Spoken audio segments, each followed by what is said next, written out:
Halo, selamat pagi teman-teman. Bagaimana kabarnya hari ini? Semoga kalian dalam keadaan sehat dan juga dalam keadaan baik, sehingga teman-teman bisa mengikuti kegiatan pembelajaran dengan efektif dan juga dengan baik. Oke, sebelum kita lanjut ke pembelajaran, marilah kita berdoa menurut agama dan kepercayaan kita masing-masing. Berdoa dipersilahkan. Bismillahirrahmanirrahim. Baik, cukup. Terima kasih. Untuk yang selanjutnya, Ibu akan melakukan presensi dan silahkan teman-teman nanti bisa mengisi presensi melalui link di form yang Ibu bagikan. Dan ini di formnya nanti bisa teman-teman isi. Nanti ada nama, NIM, dan juga bukti kehadiran di via Zoom. Jadi nanti teman-teman bisa screenshot teman-teman. Jangan lupa untuk menyalakan kameranya terlebih dahulu. Kalian screenshot terus nanti dijadikan bukti presensi. Baik, Ibu udah buka linknya, nanti silahkan teman-teman bisa mulai presensi dari sekarang.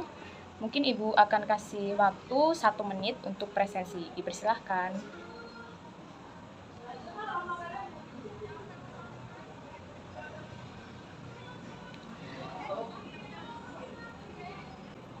Oke, baik, mungkin dari teman-teman yang masih ngantuk atau masih belum bersemangat bisa nih, kalian bangun dulu, kalian siapin dulu mental kalian, siapin dulu semangatnya agar kita bisa mempelajari materi pada pagi hari ini dengan penuh kesemangatan dan juga nanti harapannya agar materinya bisa masuk dan juga bisa diterapkan gitu, seperti itu.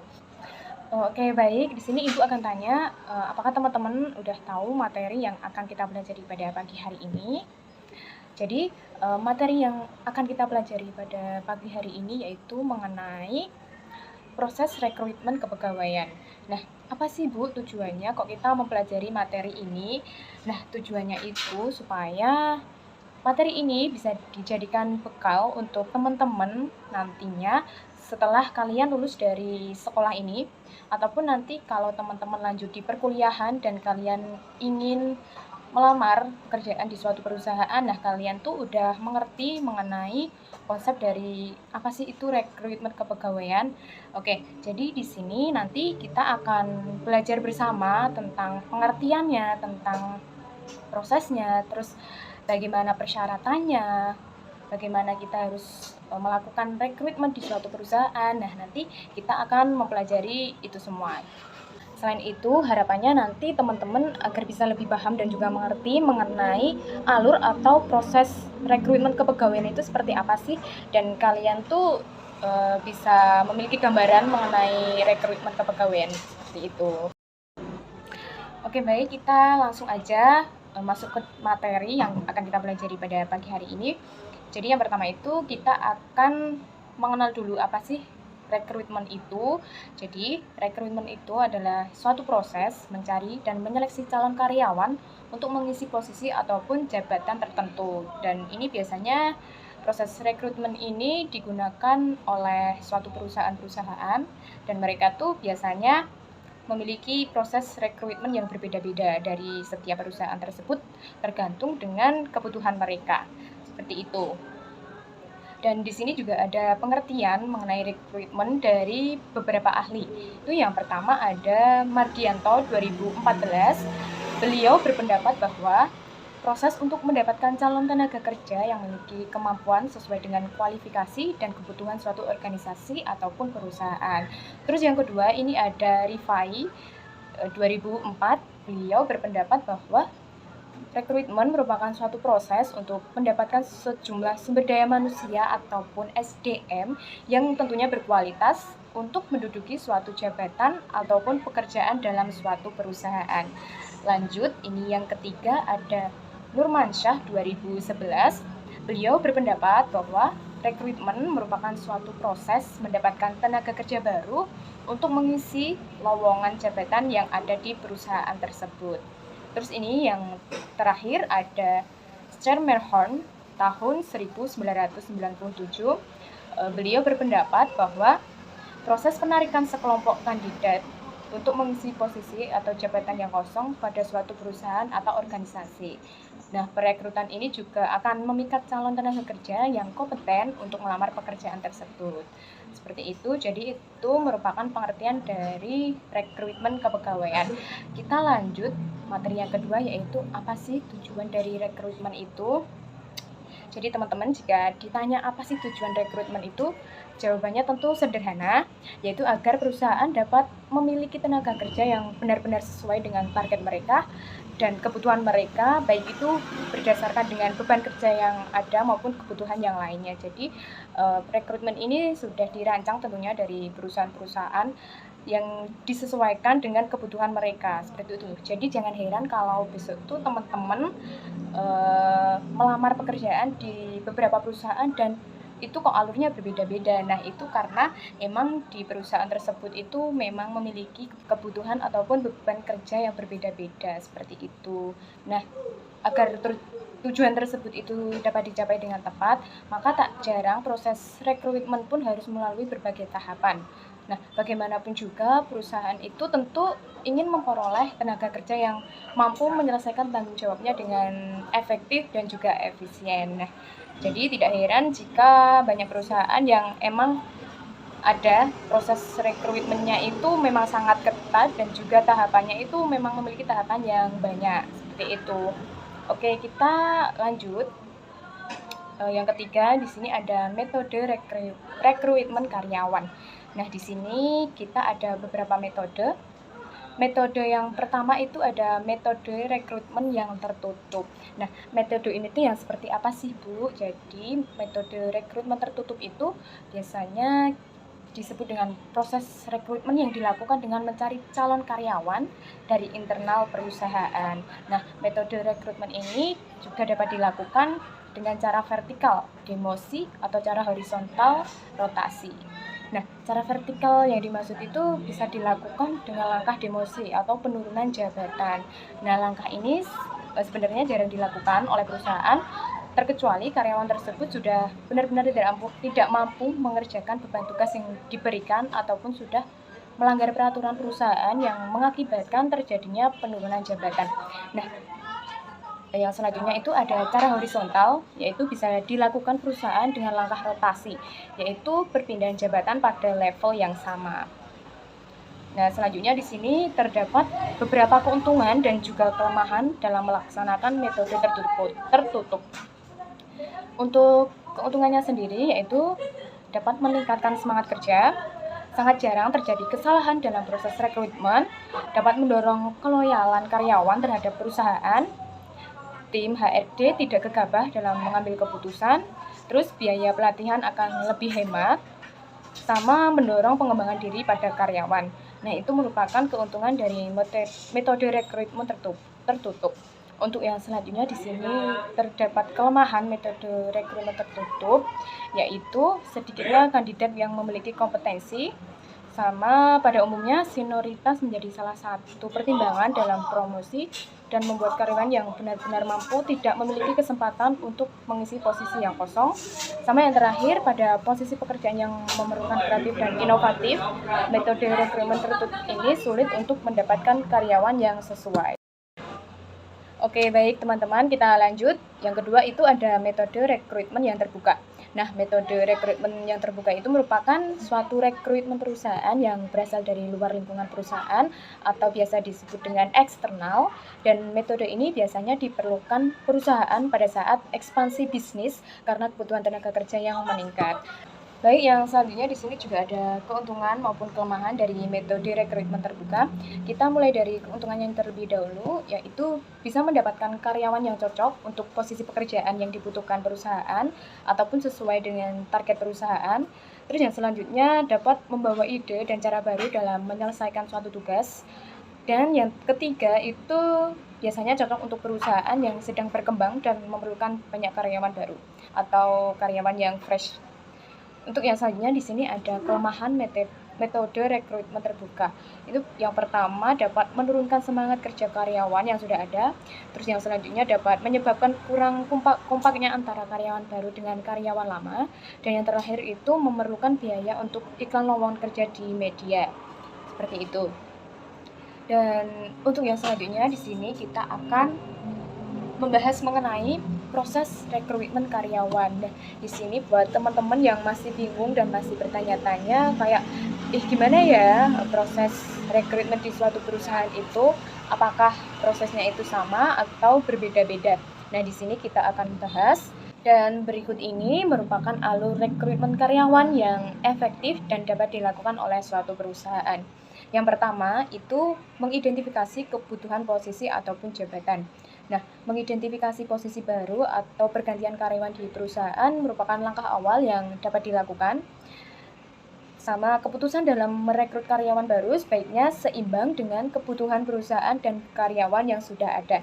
Nah, hasil dari perekrutan karyawan ini juga harus sesuai dengan rencana bisnis perusahaan. Dan akan lebih baik tim dari HRD itu memberikan informasi terlebih dahulu kepada karyawan yang lama yang bekerja di perusahaan tersebut ketika ingin melakukan perekrutan. Terus yang kedua itu mengenai publikasi lowongan kerja. Proses selanjutnya adalah menginformasikan lowongan kepada karyawan lama, karena besar kemungkinan terdapat kandidat internal perusahaan yang mungkin memenuhi kriteria tersebut. Nah, untuk keberhasilan publikasi lowongan kerja pun sangat bervariasi, nanti tergantung pada posisi perusahaan yang ditawarkan dan media penyampaiannya itu dapat berupa offline ataupun online. Lanjut, yang ketiga itu ada review lamaran yang sudah masuk. Nah, jika ditinjau kembali lamaran yang sudah masuk, lalu melakukan seleksi berdasarkan spesifikasi dan kebutuhan perusahaan. Pelamar kerja dinilai berdasarkan syarat yang dipenuhi untuk selanjutnya dihubungi kembali dan untuk yang selanjutnya nanti bisa dihubungi kembali oleh tim atau pihak dari HRD. Untuk yang keempat yaitu ada wawancara kandidat berkompeten.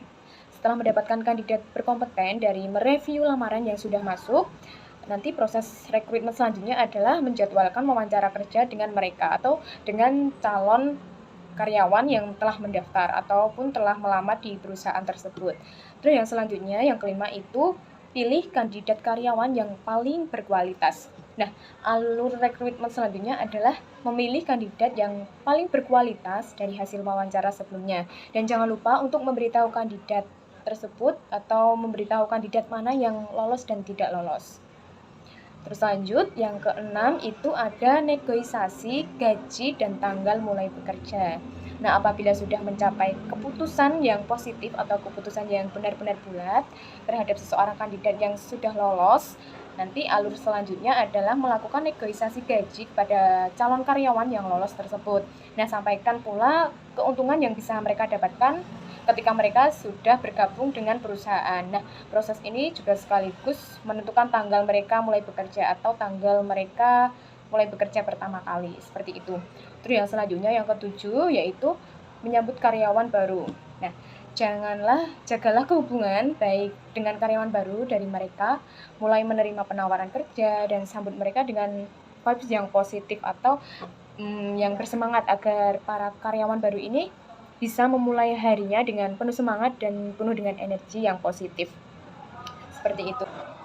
Jadi buat kesimpulan pada materi yang telah Ibu jelaskan tadi, yaitu berdasarkan dari beberapa pengertian di atas mengenai rekrutmen kepegawaian, maka dapat disimpulkan bahwa rekrutmen itu merupakan suatu usaha untuk mencari, menemukan, dan menarik ataupun mempengaruhi tenaga kerja agar melamar pekerjaan yang ada dalam suatu perusahaan. Nah, selain aspek manajemen karyawan lainnya, rekrutmen juga bisa dikatakan suatu proses awal yang menentukan baik buruknya tim yang terbentuk di dalam perusahaan. Nah, maka dari itu penting sekali untuk menjalankan tahapan proses rekrutmen sebaik mungkin untuk keberlangsungan manajemen karyawan.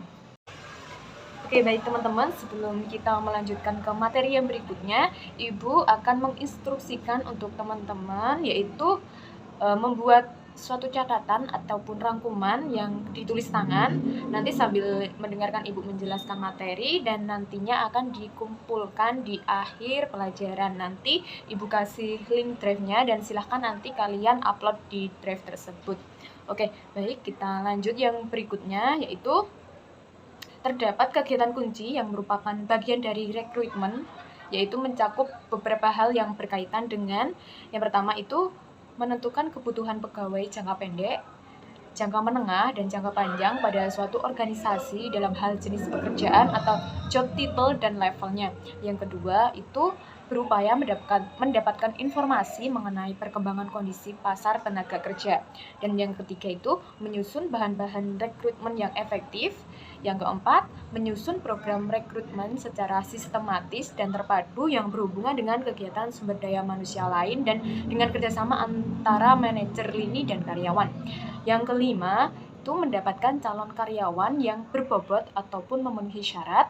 Yang keenam, mencatat jumlah dan kualitas pelamar dari berbagai sumber dan masing-masing metode rekrutmennya. Dan yang terakhir yaitu melakukan tindak lanjut terhadap para calon karyawan baik yang diterima maupun yang ditolak guna untuk mengevaluasi efektif atau tidak efektifnya rekrutmen yang sedang berlangsung ataupun yang sedang dilakukan. Dan yang selanjutnya di sini terdapat juga tujuan umum dari rekrutmen, yaitu untuk menyediakan karyawan yang memenuhi syarat-syarat bagi segala kebutuhan organisasi, dan tujuan yang lebih spesifiknya yaitu diantaranya yang pertama, agar konsisten dengan strategi, wawasan, dan nilai-nilai organisasi.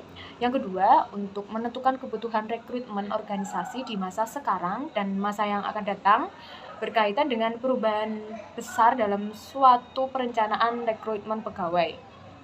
Yang ketiga itu untuk meningkatkan calon karyawan yang memenuhi syarat seefisien mungkin.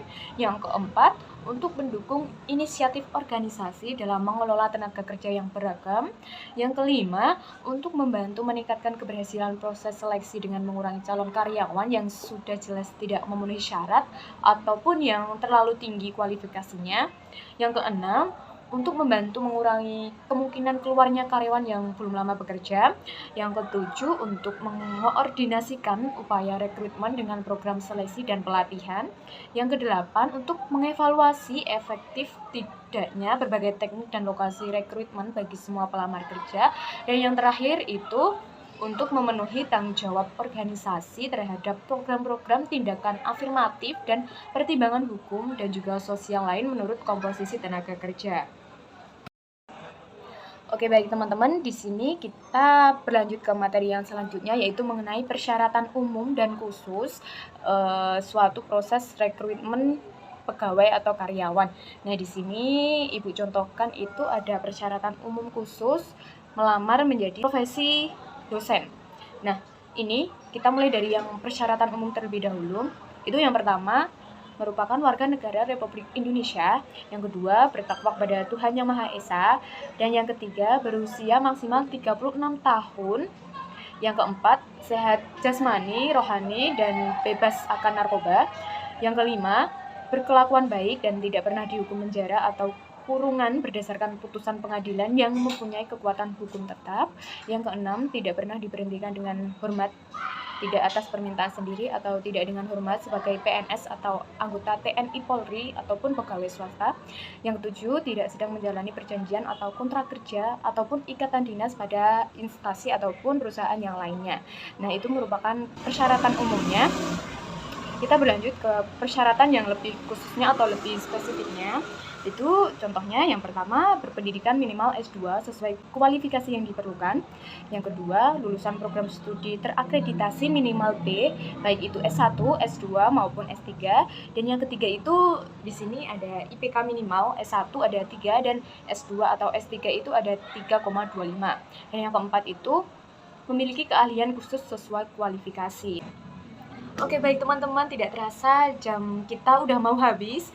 Jadi Ibu akan memberikan kesimpulan mengenai materi yang telah Ibu paparkan tadi mengenai rekrutmen pegawai. Jadi, rekrutmen pegawai ini bisa dikatakan penting terutama bagi calon pelamar pekerjaan, dan tentu saja ilmu atau materi ini bisa kalian gunakan nanti untuk melamar di suatu perusahaan ataupun instansi seperti itu. Dan untuk mengukur pengetahuan kalian, Ibu akan memberikan tugas, yaitu tugas rumah.